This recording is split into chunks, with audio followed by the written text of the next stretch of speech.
What's up, everybody? Booty gains part 3 today. Today we're going to be talking about foot position and hip abduction angle. So when people perform hip thrusts, sometimes they like to keep their toes straight forward and they keep their knees over their toes.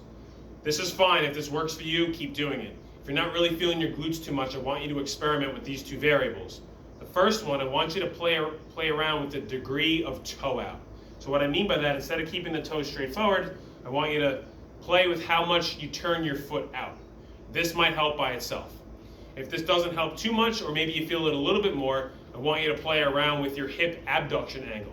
So instead of keeping your knees in close, I want you to spread your knees apart a little bit and have them track over your toes this way.